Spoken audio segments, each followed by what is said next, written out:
Bismillahirrahmanirrahim. Assalamualaikum warahmatullahi wabarakatuh.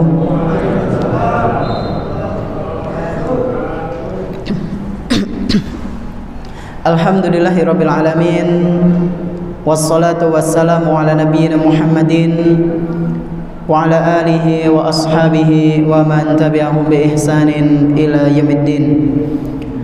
Asyhadu an la ilaha illallah wahdahu la syarika lah wa asyhadu anna Muhammadan abduhu wa rasuluhu la nabiyya ba'dah. Alhamdulillah, segala puji hanya milik Allah Subhanahu wa taala, di mana Dia telah memberikan kepada kita semuanya nikmat yang begitu banyak.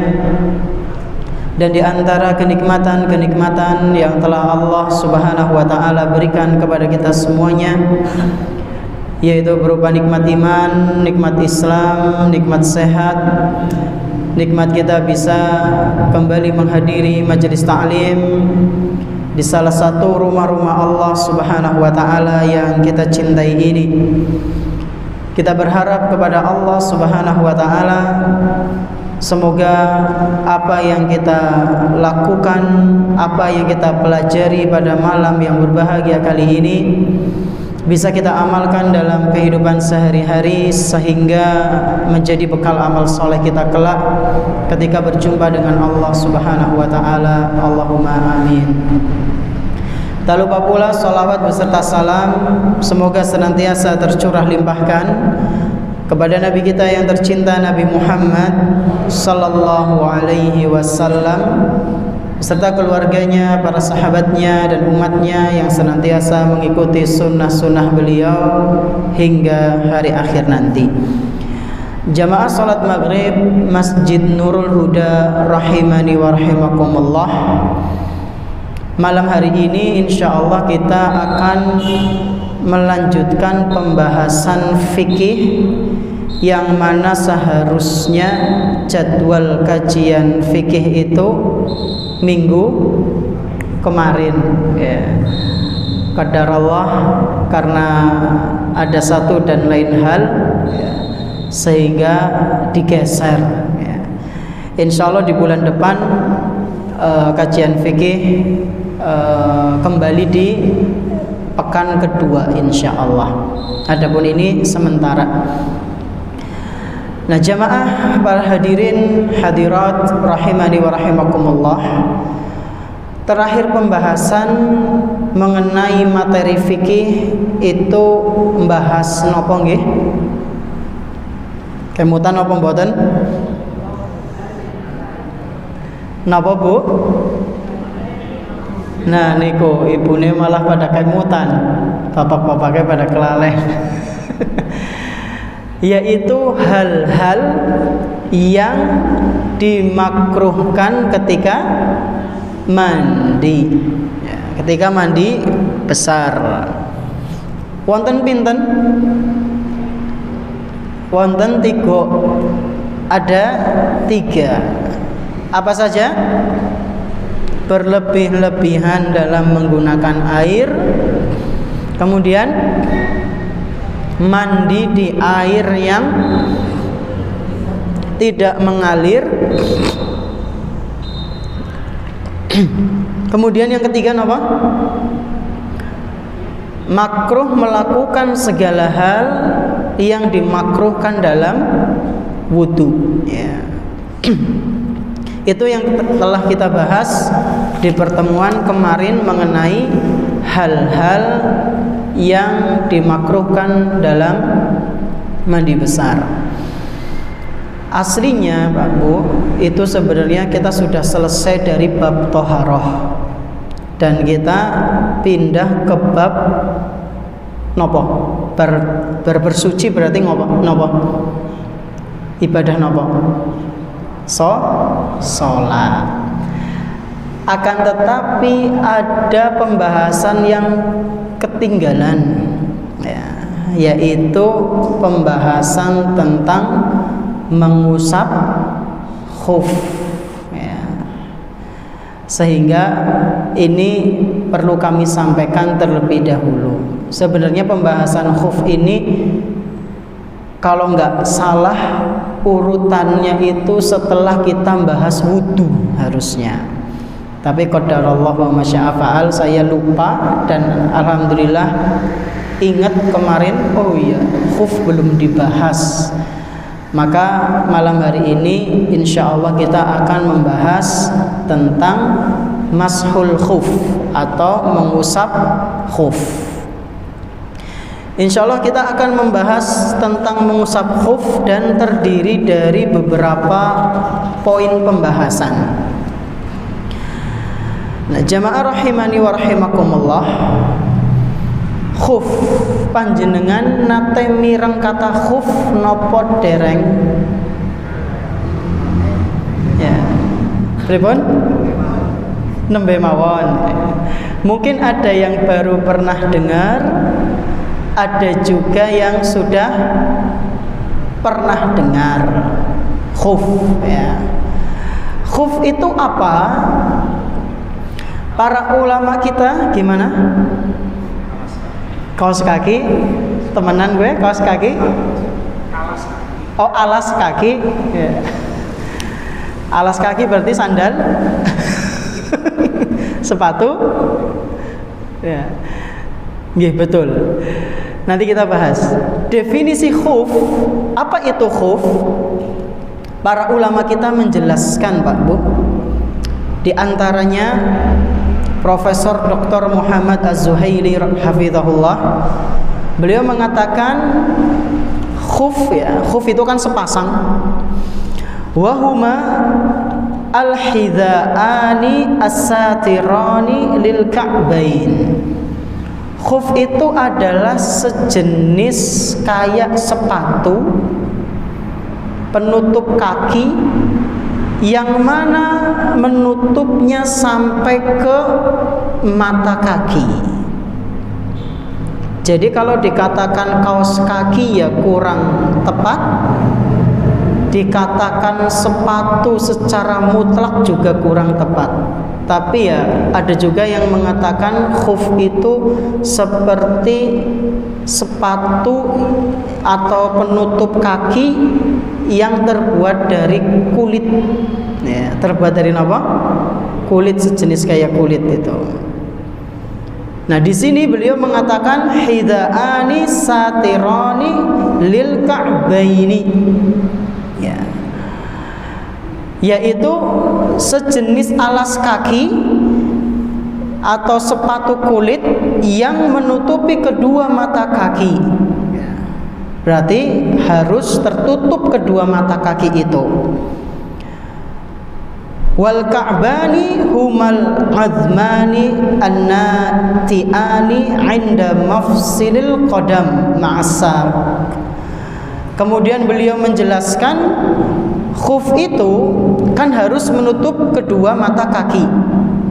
Nah, mata kaki itu adalah dua tulang yang nampak menonjol pada persendian di kaki kita itu. Kan kalau kita perhatikan kaki kita itu ada kayak sesuatu yang menonjol gitu. Nah, itu batasan khuf menutup kaki kita. Jadi kalau misalnya kita pakai sepatu tapi sepatunya nggak sampai nutup mata kaki, maka itu tidak boleh untuk diusap sebagai usapan khuf. Nah, terus gimana cara ngakalinnya, Ustadz? Kalau misalnya sepatu kita tidak menutup mata kaki kita, maka pakai kaos kaki yang tebal sehingga nutupnya sampai betis. Ringkasnya, khuf itu adalah alas kaki yang menutup kaki kita sampai mana? Mata kaki. Itu batas minimal, atau sampai ke betis kita. Itulah khuf. Timbul pertanyaan, Ustadz, kalau kaos kaki gimana, Ustadz? Kalau kaos kaki bagaimana? Sebagian ulama menjelaskan kaos kaki bisa dikatakan khuf jika kaos kaki tersebut tebal dan kuat. Bahkan ada yang sampai menjelaskan kaos kaki itu bukan kaos kaki yang ngerembes air, bukan yang dari wol. Berarti kaos kaki nopo niku? Wonten boten? Kaos kaki kulit? Ya. Jadi kaos kaki itu ketika kita gunakan untuk berjalan tidak rusak. Tidak rusak dan tidak tembus air. Ya.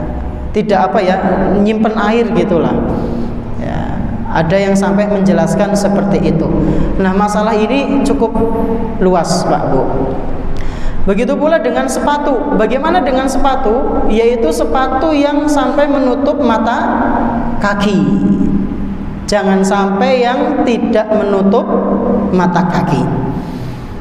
Ini definisi khuf. Kemudian dalil pensyariatannya.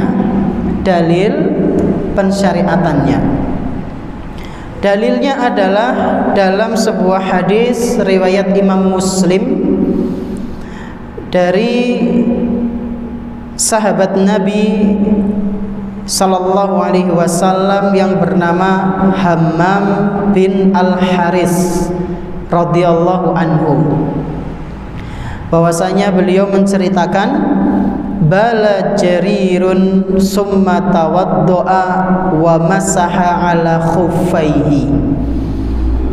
Suatu hari Jarir pernah buang air kecil. Siapa nama sahabatnya? Jarir ya. Yang cerita siapa tadi namanya? Hammam. Hammam ini cerita Jarir waktu itu sedang buang air kecil. Setelah buang air kecil, kemudian Jarir wudu sampai sempurna. Setelah itu Jarir ini mengusap khuf yang sedang dia pakai, mengusap alas kaki yang sedang dia pakai. Lalu ada sahabat Nabi yang heran. Lalu dia bertanya, "Fakila taf'alu hadza?" Wahai Jarir, kamu melakukan ini? Kamu ngusap khuf? Maka beliau mengatakan, "Faqala na'am." Iya, aku melakukannya. Ra'aitu Rasulullah sallallahu alaihi wasallam bala summa tawaddo'a wa masaha ala khuffaihi. Aku pernah melihat saat itu setelah Nabi sallallahu alaihi wasallam buang air kecil, lalu beliau berwudu dan kemudian beliau mengusap kedua khufnya. Ini dalilnya bahwasanya mengusap khuf atau mengusap alas kaki itu disyariatkan dalam Islam.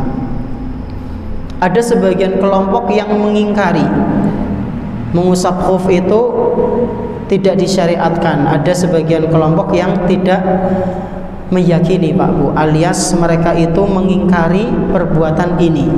Di antaranya adalah Syiah Rafidhah. Mereka tidak meyakininya. Dalil lainnya adalah sebuah asar dari Al-Hasan Al-Basri rahimahullahu ta'ala. Al-Hasan Al-Basri ini pernah mengatakan, haddatsani sab'una min ashabi Rasulillah sallallahu alaihi wasallam. Ada 70 sahabat Nabi sallallahu alaihi wasallam yang menceritakan kepadaku annahu alaihi salatu wassalam kana yamsahu 'alal khuffaini. Berapa sahabat tadi? 70. Ada 70 sahabat Nabi, mereka semua cerita kepadaku. Kepada siapa? Hasan Al-Basri. Mereka semua cerita kepadaku bahwasanya Nabi sallallahu alaihi wasallam itu pernah mengusap alas kakinya. mengusap khufnya. Ini dalil yang menunjukkan bahwasanya mengusap khuf itu disyariatkan. Jadi bukan amalan yang diada-adakan. Memang ada dalilnya. Nah, jamaah rahimani wa rahimakumullah. Tadi kita sudah bahas pengertian khuf. Kemudian kita juga sudah bahas apa tadi? Dalilnya. Nah, sekarang kita akan bahas hukumnya. Apa itu hukum mengusap kedua khuf, ya, kedua alas kaki? Jawabannya adalah hukumnya mustahab, boleh, dianjurkan. Bagi siapa Ustadz? Bagi musafir atau orang yang mukim? Bagi orang yang bepergian jauh atau orang yang enggak bepergian jauh, tetap di tempatnya? Jawabannya adalah dua-duanya boleh mengusap alas kaki, mengusap khuf. Laki-laki atau perempuan? Jawabannya laki-laki maupun perempuan boleh. Ya. Dan tujuan dari syariat ini, jamaah sekalian rahimani wa rahimakumullah, tentunya untuk memberikan keringanan, ya, memberikan keringanan bagi kaum muslimin yang terutama mereka tidak kuat dengan hawa yang sangat dingin sekali, ya. Ini keringanan dari agama Islam ini.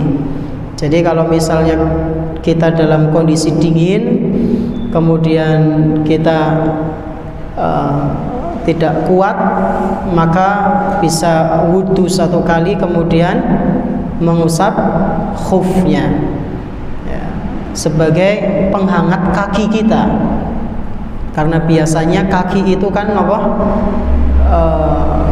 Sumber apa ya? Yang paling riskan kalau kena dingin, ya. Ya, biasanya kalau kakinya itu hangat, insya Allah tubuhnya akan bisa mengikuti. Bagian kaki, tangan, dan leher itu biasanya bisa untuk menetralkan suhu badan. Hukumnya boleh, ya, hukumnya dianjurkan dan sunnah.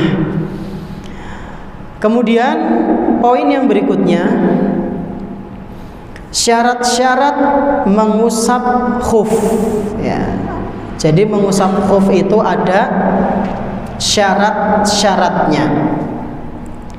Sekurang-kurangnya ada 5 syarat, Pak Bu, ketika kita akan mengusap khuf. Syarat yang pertama, hendaknya memakai khuf setelah bersuci dengan sempurna. Memakai apa?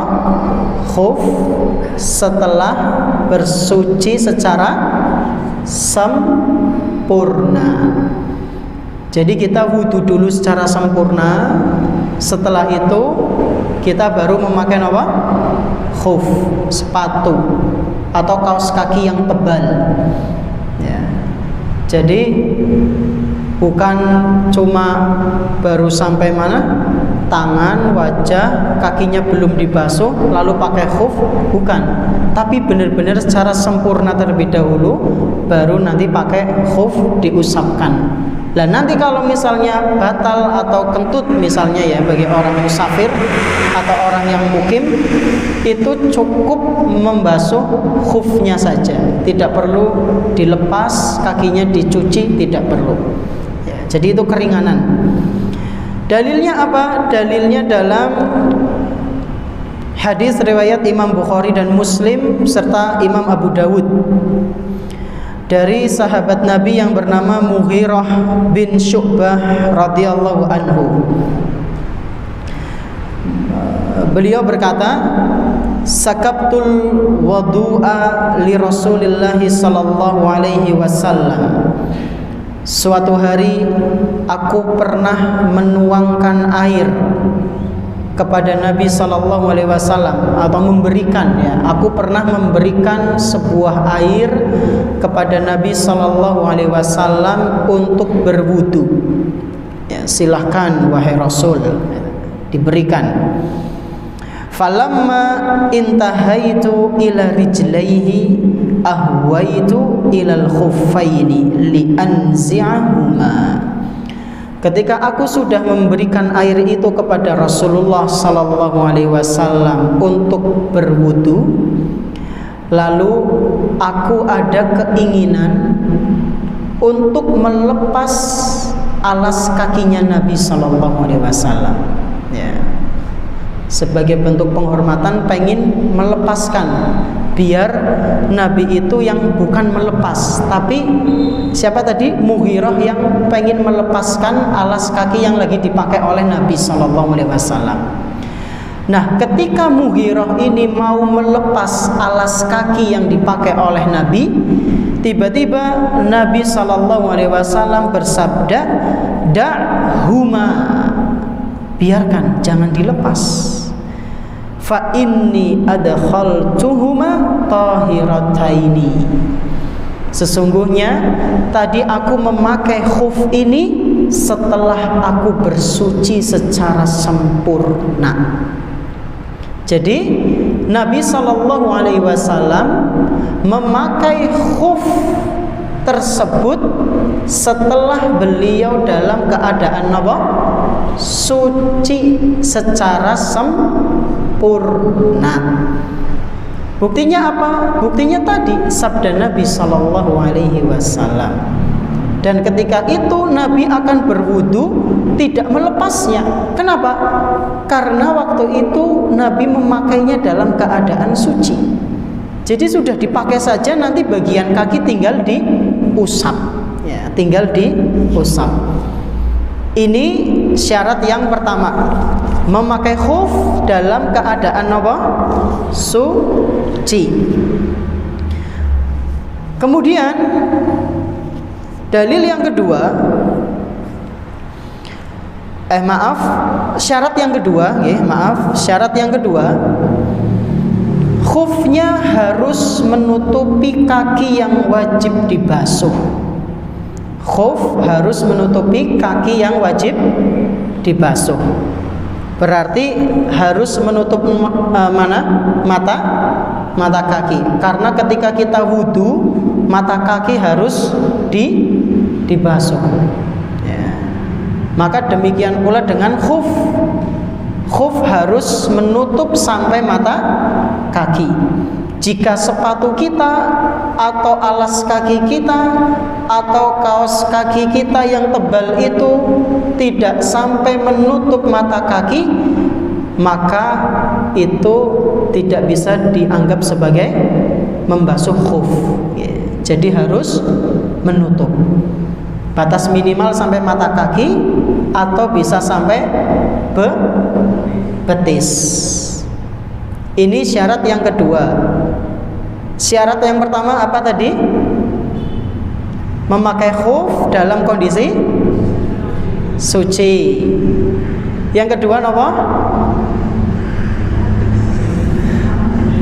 Alas kaki harus menutup mata kaki, ya. Tempat yang wajib untuk dibasuh ketika wudu, ya, mata kaki, di bagian kaki ya sampai mata kaki. Kemudian syarat yang ketiga, khufnya jangan sampai berlubang, ya. Alas kaki kita jangan sampai berlubang, ya. Sepatu bolong aja, ya, itu jangan diusap, ya. Kalau bisa sepatunya yang rapat, kaos kakinya juga yang rapat, ya. Jadi tidak boleh yang berlubang. Kemudian yang keempat, khufnya kuat ketika dipakai dan memungkinkan untuk berjalan, ya. Khufnya kuat ketika dipakai dan memungkinkan digunakan untuk berjalan, alias jangan terlalu tipis sehingga tidak gampang rusak. Dan syarat yang kelima, khufnya harus suci, ya, khufnya harus suci. Kalau kita pakai sepatu yang terbuat dari kulit, ya sebisa mungkin itu adalah yang suci, ya, kulit yang suci. Ini 5 syarat orang ketika akan menggunakan khuf. Apa tadi yang pertama, Pak Bu? Memakainya setelah bersuci secara sempurna. Yang kedua apa? Khufnya harus menutup mata kaki, ya, batas minimalnya itu. Kemudian yang ketiga apa? Khufnya tidak berlubang. Yang keempat apa? Khufnya kuat ketika dipakai dan memungkinkan untuk berjalan, digunakan untuk berjalan. Dan yang kelima, suci. 5 poin ini saya ambil dari kitab Al-Mu'tamad fi Fiqhil Asy-Syafi'i, ya, dalam kitab Al-Mu'tamad karyanya Profesor Dr. Muhammad Az-Zuhaili. Nah, kemudian pembahasan berikutnya yaitu tata cara mengusap khuf. Tata cara mengusap khuf. Nah, tata cara ini nggak bisa pakai teori, malah bingung, ya. Kudu praktek. Siapa sing praktek? Ya Ustaz. Atau ada jamaah yang sudah tahu gimana cara mengusap khuf? Jadi ada 2 cara. Cuma cara yang kedua ini masih apa ya, diperselisihkan tentang kesahihannya. Cara yang pertama adalah cara yang masyhur, dan ini yang diriwayatkan dalam Imam At-Tirmidzi. Mengusap khuf itu diawali dari sini. Cuma seperti ini. Panjenengan pertama tangannya dibasahi pakai air. Kan sudah wudhu sempurna, ya. Terus pakai khuf,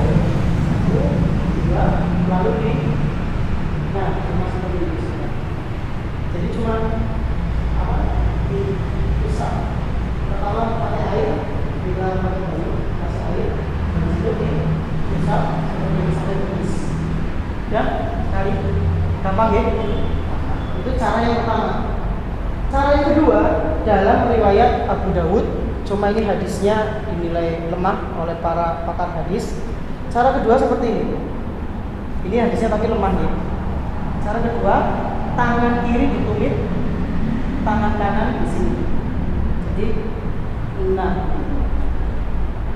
kalau yang cara kedua, para ulama berpendapat, ini pendapat yang kedua, mereka mengatakan atas dan bawah harus diusap.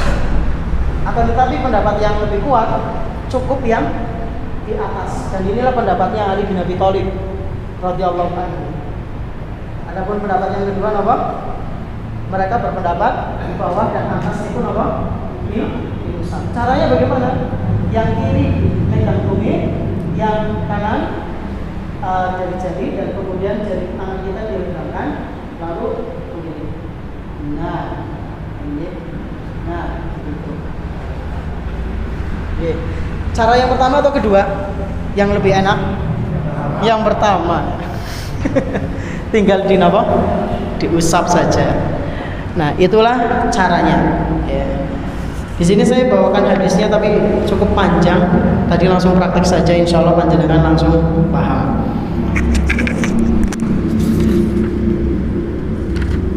Itu tadi caranya. Kemudian jangka waktu mengusap khuf. Kenapa? Jangka waktunya atau durasinya. Sampai kapan kita boleh menggunakan alas kaki itu? Bagi orang yang mukim, orang yang tidak safar, maka waktunya cuma sehari semalam. Misal nih panjenengan nggak kemana-mana, kemudian pakai kaos kaki yang tebal. Maka misal panjenengan dari jam Isya ini jam 7 pas banget ya.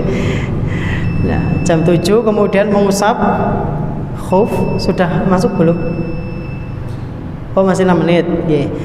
Misal panjenengan pakai kaos kaki yang tebal karena saking dinginnya cuaca. Kemudian panjenengan sebelum pakai kaos kaki wudu kan? Wudu terlebih dahulu, lalu pakai kaos kaki. Nah, berarti nanti malam tidurnya jenengan masih pakai itu. Ya, masih pakai kaos kaki itu sampai subuh. Subuh luwih atis maning. Isya atis, subuh luwih atis maning. Maka selama panjenengan masih dalam kondisi memakai khuf dan panjenengan tidak melakukan pembatal-pembatalnya, diantaranya ya sebab-sebab yang buat panjenengan melepas khuf, ya seperti harus mandi wajib atau BAB misalnya, itu kan harus dilepas dulu. Maka kalau panjenengan masih pakai itu dalam kondisi tidak melakukan pembatal-pembatal khuf, nanti wudunya di sholat subuh panjenengan wudu seperti biasa, tapi nanti bagian kaki cukup diusap saja. Nanti zuhur juga demikian. Selama khufnya masih kepakai, asar juga demikian, maghrib juga demikian, ketemu isya lagi waktunya sudah habis, maka dilepas ulang lagi dari awal, seperti itu. Ini bagi orang yang mukim, orang yang berada di tempat tidak safar. Adapun orang yang safar, maka waktunya 3 hari 3 malam. Waktunya 3 hari 3 malam. Ya. Kalau orang yang mukim berapa? 1 hari 1 malam. Orang yang safar 3 hari 3 malam. Nah, hal-hal yang membatalkan khuf itu apa saja? Imam Abi Syuja' rahimahullahu ta'ala, beliau mengatakan, wa yabtulul mashu bisalasati asya. Hal-hal yang membatalkan khuf itu ada 3. Hal-hal yang membatalkan khuf atau alas kaki yang kita pakai itu ada 3. Yang pertama, bikhal'ihima, yaitu melepasnya. Ketika kita melepas, maka berarti udah batal, diulang lagi dari awal wudu seperti sebelum memakainya. Dengan melepas khuf maka menjadi batal. Kemudian yang kedua, wanqidha'il muddah, berakhirnya jangka waktu mengusap atau durasi waktu mengusap khuf. Kalau tadi yang sehari sudah selesai, ya ulang lagi dari awal, ya. Kemudian yang ketiga yang bisa membatalkan khuf adalah hal-hal yang menyebabkan orang mandi wajib, ya. Misal dia pakai khuf tapi malamnya nuwun sewu berhubungan badan, ya harus mandi, berarti harus dilepas, ya. Nanti dipakai lagi dari awal, yaitu wudu secara sempurna lalu memakainya kembali. Nah, timbul pertanyaan, bagaimana jika orang itu maaf kakinya cuma 1, itu bisa khuf enggak? Sementara khuf itu kan sepasang. Hukum khuf dibolehkan bagi dia?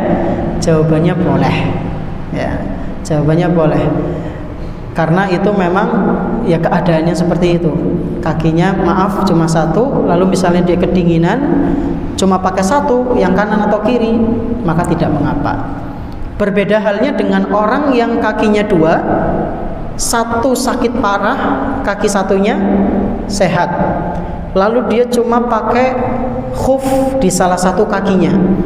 Maka di sini para ulama berbeda pendapat. Imam Ad-Darimi mengatakan sah, nggak apa-apa, cuma satu tok. Misalnya kaki yang satu parah diperban, ya sakit banget. Yang satunya pakai khuf kedinginan, yang satunya kalau dipakaikan khuf malah makin sakit. Kata Imam Ad-Darimi tidak mengapa, tetap sah pakai usapan khuf. Tapi menurut Imam Al-Ghazali rahimahullah tidak sah. Ya, jadi di situ para ulama berbeda pendapat. Jamaah rahimani wa rahimakumullah, ini mengenai pembahasan tentang khuf. Sudah masuk waktu Isya? Sudah nggih? Pas nggih? Ya, mungkin ini yang bisa kami sampaikan. Kurang lebihnya mohon maaf. Terima kasih atas perhatiannya. Subhanakallahumma bihamdik, asyhadu an la ilaha illa anta, astaghfiruka wa atubu ilaik. Wassallallahu ala nabiyyina Muhammadin wa ala alihi washabihi ajma'in. Wassalamualaikum warahmatullahi wabarakatuh.